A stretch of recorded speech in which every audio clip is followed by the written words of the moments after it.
প্রথম দিন থেকেই আমি কিন্তু বলে আসছিলাম যে আরজিকর কাণ্ড নিছক একটি খুন ও ধর্ষণের ঘটনা নয়, এর পিছনে গভীর চক্রান্ত এবং ষড়যন্ত্র আছে।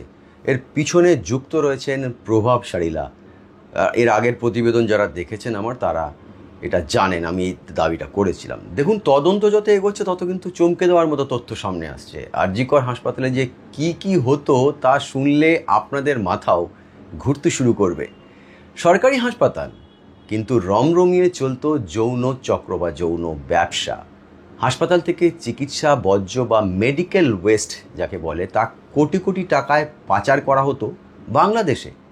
চিকিৎসার জন্য আধুনিক মেশিন কেনা হতো সরকারি টাকায়, কিন্তু সেই মেশিনের দাম দেখানো হতো অনেক বাড়িয়ে। রোগীদের জন্য বরাদ্দ মূল্যবান ওষুধ ও ইনজেকশন পাচার হয়ে যেত। অধ্যক্ষ সন্দীপ ঘোষের আমলে এমনই অসংখ্য গুরুতর অভিযোগ উঠছে আরজিকর হাসপাতালে। জানা যায় বর্জ্য বা মেডিকেল ওয়েস্ট যেটাকে বলে, সেটা সংগ্রহের জন্য একটি বেসরকারি সংস্থার সঙ্গে চুক্তি ছিল হাসপাতালের, কিন্তু তারা সেই মেডিকেল ওয়েস্ট পেত না, পাচার হয়ে চলে যেত বাংলাদেশে। সন্দীপবাবুর বিরুদ্ধে ভুরি ভুরি অভিযোগ। মৃতদেহ পাচার থেকে টেন্ডার নিয়ে অনিয়ম, বেআইনি পার্কিং থেকে তোলাবাজি, ঘুষের বিনিময়ে ফেল করা ছাত্রদের পাশ করিয়ে দেওয়া, হাসপাতালে যৌন চক্র চালানোর পিছনে মদত। রাশি রাশি অভিযোগ, কত বলবো, অভিযোগের শেষ নেই। এমনকি তার নামে টালা থানায় অভিযোগ পর্যন্ত দায়ের করা হয়েছিল, তবু তার কিছু হয়নি। কোনো অভিযোগেই তাকে কাবু করা যায়নি। স্বাস্থ্য দপ্তরের বদলির নির্দেশও মুহূর্তে বদলে যেত, আবার তিনি ফিরে আসতেন আরজিকরে স্বমহিমায়। যদিও এগুলো সবই অভিযোগ, পুলিশের কাছে তথ্য প্রমাণ কিছু নেই, আর আদালতে যতক্ষণ না কিছু প্রমাণ হচ্ছে ততক্ষণ কাউকে অপরাধী দাগিয়ে দেওয়া উচিত নয়। গত কয়েকদিন ধরে আরজিকরের জুনিয়র ডাক্তাররা বারবার অভিযোগ করে আসছিলেন যে ঘটনার পর নাকি দেখাই পাওয়া যাচ্ছিল না অধ্যক্ষের। চাপের মুখে গত সোমবার সকালে অধ্যক্ষের পদ ছাড়লেন সেই সন্দীপ ঘোষ, কিন্তু পদত্যাগ করেও পুরস্কৃত হলেন। তার পদত্যাগপত্র গৃহীত তো হলোই না, উল্টে তাকে নিয়োগ করা হলো ন্যাশনাল মেডিকেল কলেজে। আরজিকর মেডিকেল কলেজের চিকিৎসকের মৃত্যু ঘিরে যখন কার্যত গোটা দেশ উত্তাল, তখন ঘটনার 4 দিন পর সন্দীপ ঘোষ বললেন মেয়ের মৃত্যু হয়েছে বলে বাবা হিসেবে পদত্যাগ করলেন তিনি। পদত্যাগ করার পর বক্তব্য রাখতে গিয়ে বারবার উচ্চারণ করলেন ভিকটিমের আসল নাম। সুপ্রিম কোর্টের রায় অনুযায়ী শুধুমাত্র এই অপরাধেই ওনার জেল হয়ে যাওয়া উচিত ছিল। একজন অধ্যক্ষের কি এইটুকু জ্ঞানগম্যি নেই যে কোনো রেপ ভিকটিমের নাম প্রকাশ্যে জানানো উচিত নয়? সেখানেই তো উনি আইন লঙ্ঘন করেছেন। শেষ পর্যন্ত হাইকোর্ট প্রশ্ন তোলার পর বাধ্য হয়ে সন্দীপ ঘোষকে ছুটিতে পাঠায় স্বাস্থ্য দপ্তর। এই মানুষটি এতটাই প্রভাবশালী যে সিবিআইকেও গুরুত্ব দিতে নারাজ। নিরাপত্তার দোহাই দিয়ে শুক্রবার সিবিআই দপ্তরে হাজিরাই দিতে চাইছিলেন না উনি। কলকাতা পুলিশ ওনাকে জেরা তো দূর, ঘাটাতেই সাহস করেনি। সিবিআই অবশ্য ওনাকে জেরা করার জন্য গাড়ি করে মাঝ রাস্তা থেকে, অর্থাৎ রাস্তা থেকেই তুলে নিয়ে চলে গিয়েছে। এখন প্রশ্ন হচ্ছে, কে এই সন্দীপ ঘোষ? কেন সে এত প্রভাবশালী? তার উত্থান কিভাবে? লালমোহন বাবুর ভাষায় বলতে গেলে বলতে হয়, আরে মশাই, এই সন্দীপ ঘোষকে তো একটু কাল্টিভেট করতে হচ্ছে। বনগার ছেলে এই শহরে এসে কিভাবে স্বাস্থ্যক্ষেত্রে এতখানি মৌরসী পাট্টা কায়েম করলো সেটা জানতে ইচ্ছে করে না? কি করে তো, আমার তো করছে। তাই এই সন্দীপ ঘোষের ঠিকুজি কুষ্টিটা একটুখানি দেখে নিই, চলুন। কে এই সন্দীপ ঘোষ, আসুন জেনে নিই। উত্তর 24 পরগনার বনগা শহরে ছেলেবেলা কেটেছে সন্দীপ ঘোষের। বনগা হাই স্কুল থেকে মাধ্যমিক পাশ করেন, তারপর চলে যান আসানসোলে। সেখানে রামকৃষ্ণ মিশন থেকে উচ্চ মাধ্যমিক পাশ করেন। এরপর আরজিকর মেডিকেল কলেজেই চিকিৎসা বিজ্ঞান নিয়ে পড়াশোনা, এমবিবিএস করেন। অস্থিরোগ নিয়ে তিনি এমডি করেন। আদতে উনি যদিও একজন অর্থোপেডিক সার্জন। 2021 সালে প্রথমবার আরজিকর হাসপাতালে অধ্যক্ষ হয়ে আসেন। এর আগে তিনি মুর্শিদাবাদ মেডিকেল কলেজ ও ন্যাশনাল মেডিকেল কলেজে এমএসিপি পদে ছিলেন। 2021 সালে পদোন্নতি এবং সরাসরি অধ্যক্ষ পদে জয়েন করেন।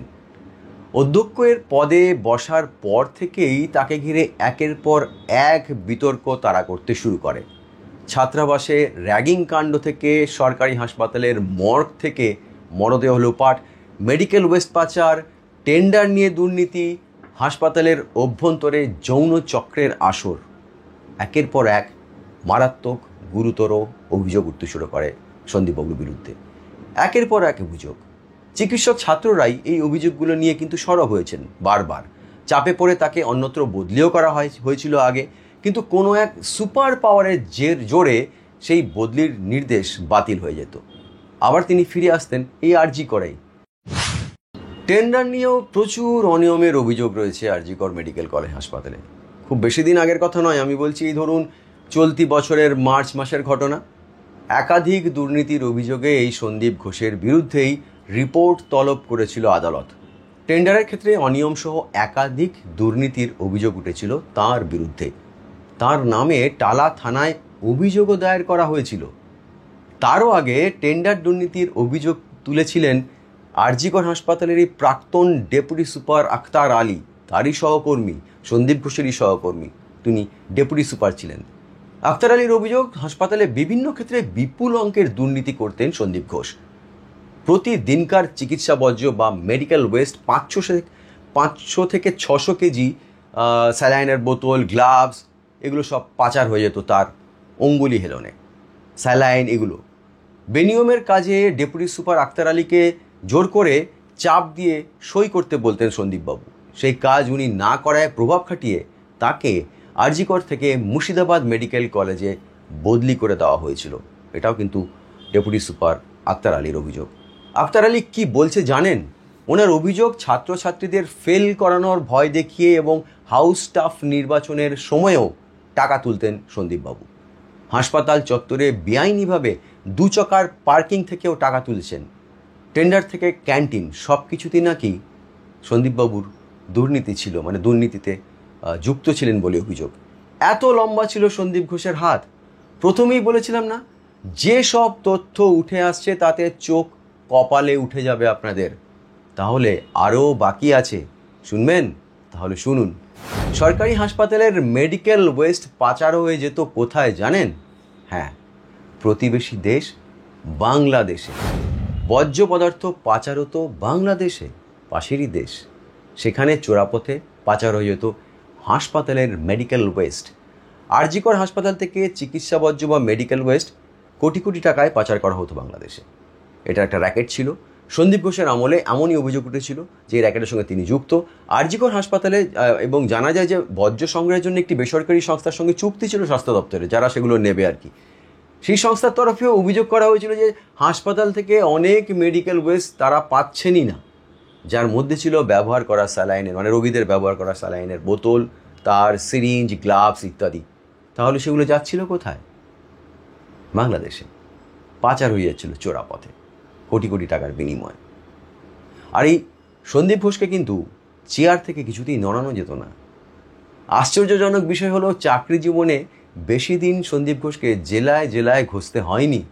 কেরিয়ারের শুরুর দিকে প্রথমবার পোস্টিংয়েই একেবারে প্রিন্সিপাল হয়েছিলেন আরজি করের মতো রাজ্যের প্রথম সারির একটি সরকারি হাসপাতালে। আর চেয়ারে বসার পর তাকে সরানোই যেত না।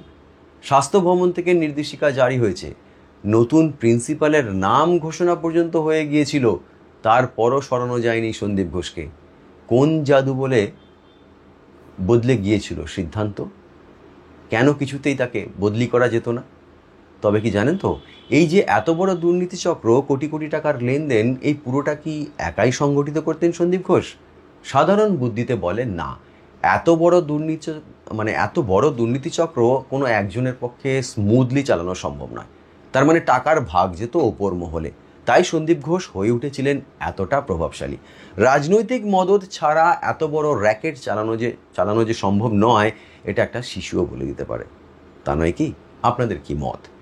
এর আগের প্রতিবেদনেই আমি প্রশ্ন তুলেছিলাম আপনারা যারা দেখেছেন তারা জানেন যে আরজি কর হাসপাতালে ঘটে চলা এই দুর্নীতিরই হয়তো কিছু জেনে ফেলেছিলেন ওই তরুণী চিকিৎসক। তাকে কিছুতেই বাগে আনা যাচ্ছিল না, তাই তাকে এই পৃথিবী থেকে সরিয়ে দেওয়ার পরিকল্পনা করা হয়েছিল। নৃশংস অত্যাচার করে মারা যেতে হয়েছিল, মানে তাকে খুন করা হয়েছিল ওই তরুণীকে।